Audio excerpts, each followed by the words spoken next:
and November, where we have been really, really good over the past 2 years. They came out. I was looking forward to seeing how the group came out today, and it was a extreme business-like atmosphere. They had their jaw set and really had one of their better practices. There's no moping around, no pouting around. They came out here, came to work. I wish we played tomorrow, to be honest with you. Injury-wise, we limited Malik Dorton and Josh Fatu, who both have knee sprains. We held Rasheem Green with an ankle and a shoulder. Marlon Tuipulotu we held with a back injury. Porter Gustin is out still with a bicep and toe. Jordan Iosefa continues to go through concussion protocol. Chuma Ndoga is out with an ankle sprain. Biani Talaimova has a pectoral injury that he is out. Stephen Carr has a foot injury. He is out. Daniel Mortabebe still was out here today. Got a little bit of work, which was great to see. He's progressing with that quad strain. Jalen Green is out with concussion protocol, and Greg Johnson will have surgery this week on Thursday. Good news was Toa Lobanon came back today, got significant work and looked good, as well as Stephen Mitchell looked good today. Hopefully expect him for the football game. Anything I can answer for you, fire away. With Biani, is there a timetable, and then also Jamel? Jamel was sick today, so bronchitis, so he was out today. And then Vianney, the pectoral, he's meeting with the doctors. They'll view the MRI and make a decision where we go to from there. I believe he'll be definitely out for this week. I'll give you further information after the family visits with the doctors. Stephen Carr, is there any timetable on him? Stephen Carr, I think right now with that foot injury, obviously he's in a boot right now. He's going to try to rehab and stay today, but likely doubtful for this game. Definitely a bittersweet night for him, but Tyler Vaughn's had a great game, and how much are you hoping he can build off that going forward? Yeah, you know, really having the availability with Steven being down for a couple of weeks and then Deontay not practicing earlier in the week, we've really been able to see him grow, as well as several young players I thought played well in that game the other night. Tyler really shined, and to see that moving forward is only going to help us to have a Tyler Vaughns, a Stephen Mitchell, and a Deontay Burnett out there on a consistent basis. It only helps the quarterback and it helps your offense. You mentioned where this team was last year, this being the team's first loss in over a calendar year. How do you kind of recalibrate the guys, maybe even those guys who were here last year? I think they did it themselves. I mentioned the other night, I you know, as a coach, you kind of take a step back. You're hurting inside, but you also view your team and see how much they care. And, you know, like I said the other night, there were grown men crying in that locker room. There was not one word that was said on a 45-minute bus ride from the airport, from the stadium to the airport, and looked at their faces on the plane, and they were hurt. And I was really looking forward to seeing how they would react today. And I thought they took a major step forward. I told them today they're going to be a great football team.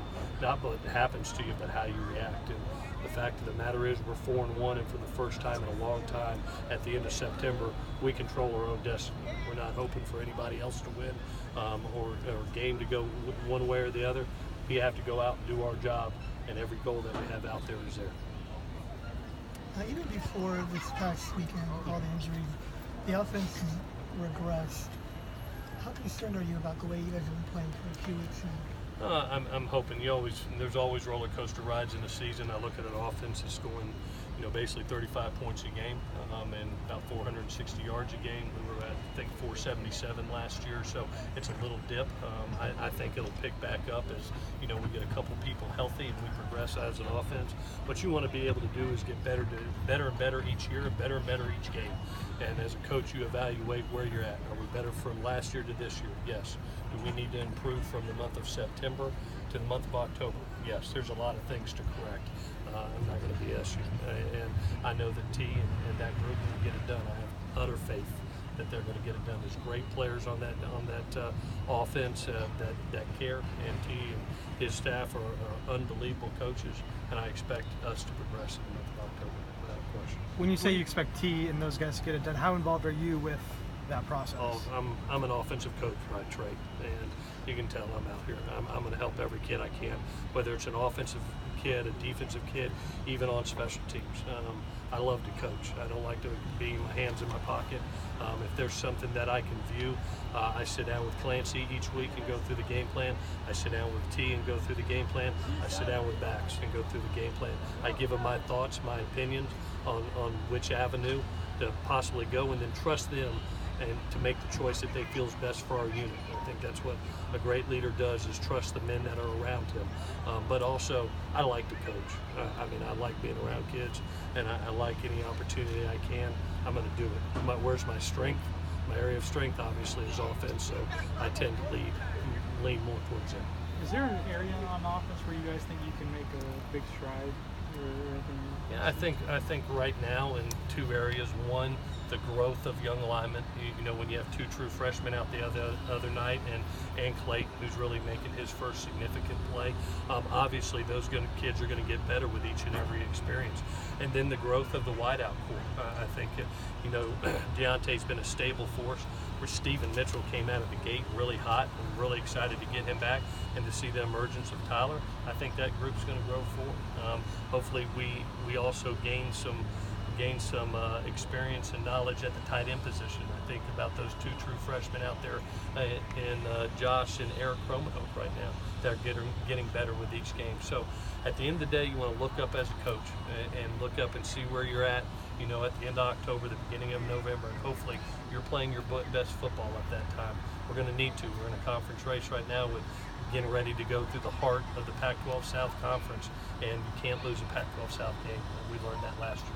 What are some of the areas in the passing game that you've identified as why the past couple games it hasn't been quite as productive? I thought last game, and I addressed this the other night, Zach, that I thought it was a hard day to play quarterback because of what a defensive line tries to do is get a quarterback off his spot, especially when you have timing routes, and a lot of our routes are timing routes.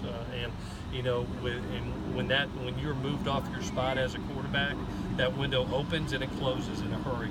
And when you're moving, all of a sudden that window closes. Now you're trying to create, and that happened a bunch. I will credit T. One of the things that he did last game that I thought was really impressive, he identified that was an issue, and he started seeing him move in the pocket with some nakeds, with some sprints, and things like that. It's a sign of good play calling. Have teams made it harder for Sam? Because one of his strengths is scrambling outside the pocket, and there were times when he was always called and just everything. So, I didn't see any completions or any mistake when he got outside the pocket. Was able to create On the sprints? I'm talking about other than the sprints, like just organically. I tell you what he ended up doing, and I mentioned it the other night, that I know we've talked about here a bunch, is, you know, you saw him make yards with his legs and not force some balls that just weren't there. We saw a lot of man coverage, a lot of two-man coverage, and a lot of drop 8 in that game also. And for him to be able to say, you know what, it's not there, and I think about significantly that first down that he made going into the red zone early. That was a huge play to keep the drive alive and put points on the board. So he did that 4 times in the game. I really pointed out to him and said, hey, that's a sign of a mature quarterback that learns and says, hey, you know what, I keep my eyes downfield, nothing's there, I'm not going to force it, I'm going to go ahead and take the yards running. Okay.